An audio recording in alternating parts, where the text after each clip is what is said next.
Hi, I'm Bob, the not retired old guy. Everyone wants to retire. Freedom from work. I can do whatever I want to do. But here's the thing.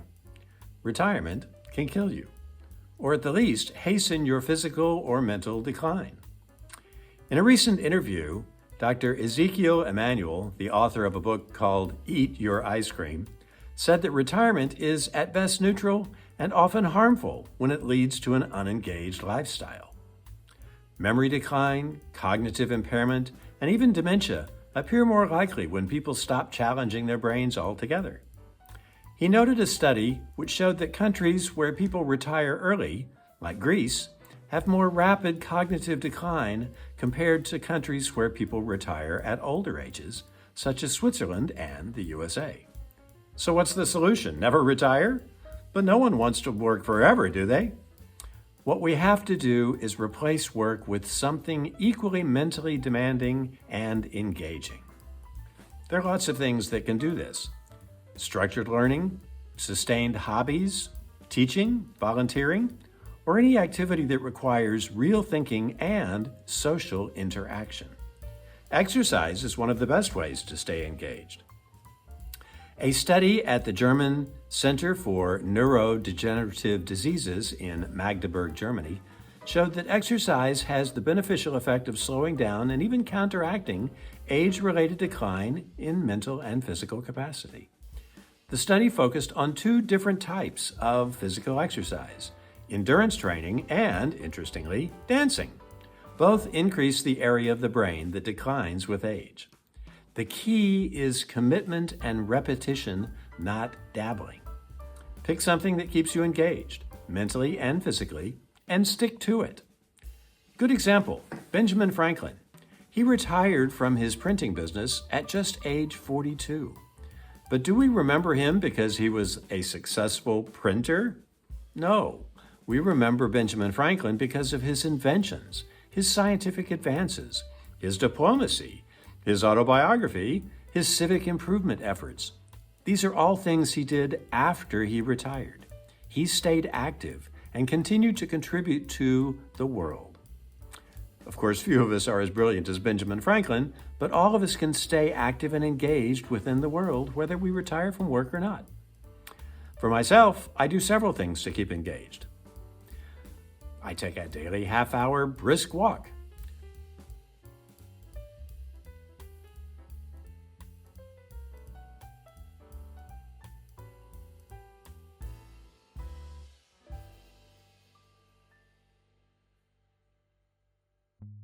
Two or three times a week, I row in my coastal rowing boat for about an hour each time, covering about 8,000 meters. I lift small weights to keep my shoulders in shape because my shoulders are chronically inflamed. I ride my motorcycle, and I will do another video soon about the mental and physical benefits of riding motorcycles, which are really quite impressive according to some studies at UCLA and other places. I also travel often to experience new cultures and new ways of looking at life and to meet new people. And yes, I have not really retired from work. I had a long career as an entertainment and business lawyer in Los Angeles, and then I was a full-time law professor for 10 years. I no longer work full-time, but I continue to teach part-time for 3 different law schools. How does this help? Well, I interact with my students. I have to stay up on current trends and changes in the law, which occur all the time. And of course, as any teacher will tell you, I learn as much from my students as they learn from me. All of this keeps my mind active and my body active. This channel is devoted to the benefit and joys of never retiring from life. Today, I'll be rowing. I'll take you along with me, show you my rowboat, try to teach you a little bit about how it works, how I row, and talk about how rowing is a great low-impact sport that we can do at any age. There are people in their 90s still rowing. I hope to be one of those. And I'll share with you the beauty of being active outdoors.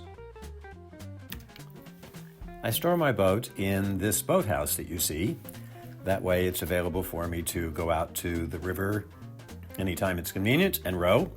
And I have it, as you can see here, on a launch trolley which makes it a lot easier to move around. The boat weighs about 50 pounds, so it's really too heavy to just pick up and carry. The weird thing is that there are these steps from the boathouse down to the dock, so I actually have a couple of ramps that I use. Here I'm attaching the oars. The green one goes on the left side as I face the rear of the boat, face the stern, and the red one goes on the right side. And I attach those oars before I put the boat in the water so that it's I don't have to worry attaching them after I've already got the boat in the water.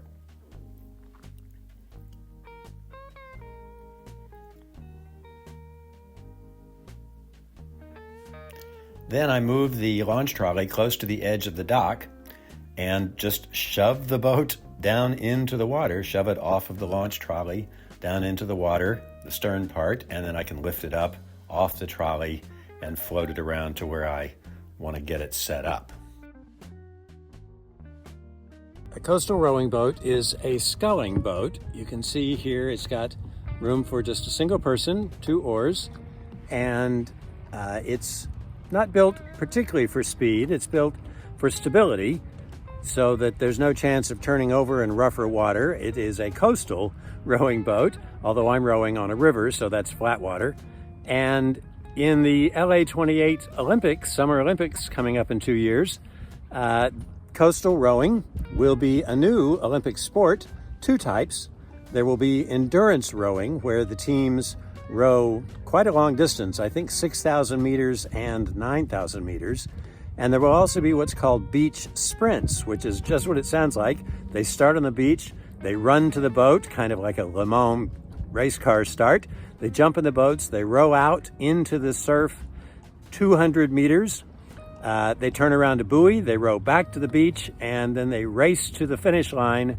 And whoever gets there first of the 2 boats competing each time wins that heat. So that's going to be a pretty exciting event on the beach in Los Angeles. So now you get an idea of what this coastal rowing boat looks like, and now I'm going to enjoy my rowing. If you enjoyed this video, please subscribe, give it a like, and I'll see you in the next one.